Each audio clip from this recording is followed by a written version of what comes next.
This is the Australian Fishing Championships, the road to Toowoomba. 11 of Australia's elite brim, bass and barramundi anglers have been assembled to form 4 powerhouse teams. Each team has been equipped with the latest high-performance tournament angling craft matched with the most powerful engine and the latest innovations in fishing tackle. We've chosen 6 of the most challenging locations on the eastern seaboard to test the expertise of our pros.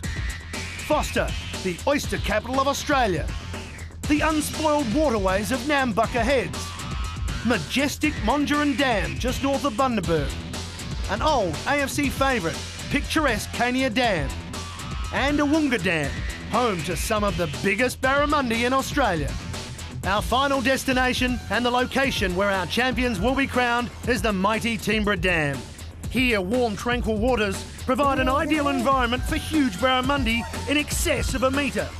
It's not about luck, it's not about chance, it's about skill, knowledge and the sheer determination to become this year's Australian Fishing Champions.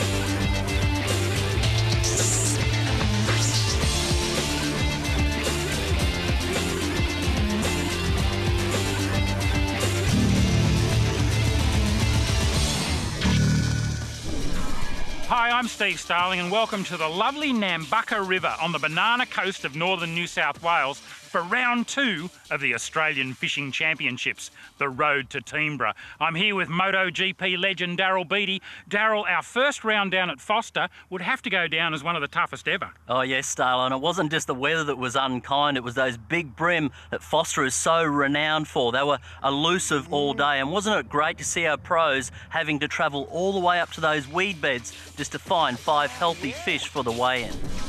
If we look at the championship leaderboard after round 1, we see Team Berkeley's Scott Towner at the top with 11 championship points, 10 points for the win and an extra point for equal big fish. In second place, our rookie angler Steve Duff from Team Club Marine. A great performance from him in his first ever AFC event. Just 1 point adrift in third place is Team Mercury's Darren Borg.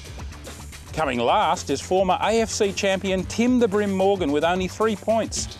A good performance at Nambucca is imperative if Tim is to avoid relegation. But the win belonged to Team Berkeley's Scott Towner. Here's Adam Reuter with an in-depth look at how Scott tamed those Foster brim.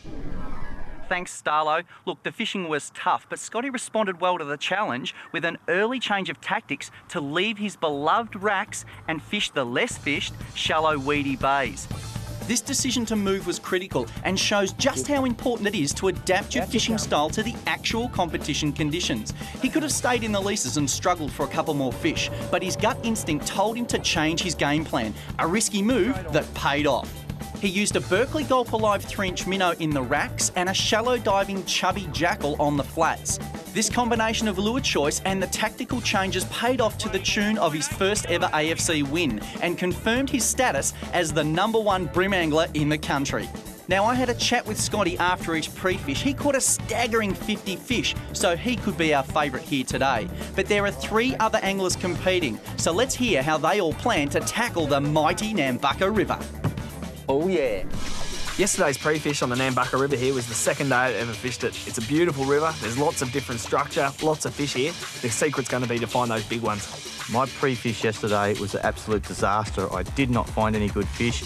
All the places I'd found when I was here practicing a few weeks ago were holding good fish, and yesterday I just couldn't find any of them. Today I'll start off in the racks, but then I'll move out up into a bit of a flat that I found. I was scanning past with the Humminbird side scan, and I noticed 2 big logs coming down underwater off the flat. First cast, wound it out and bang, a 31 centimetre fish, so I'll be trying that again today. I'm actually going to throw around the big floating leases. I'll throw small soft plastics. I'll be changing all day because I caught fish on all different plastics yesterday. And when I go and fish the hard leases, I'll actually throw a small hard-bodied lure. My tactics today are going to be to throw the whole box at them, as yesterday's pre-fish was so bad. Oh, it's a dream come true to be in second place coming into this event. However, I've got Tim and Desi behind me, and I'm going to have to be right on the game to stay in second place.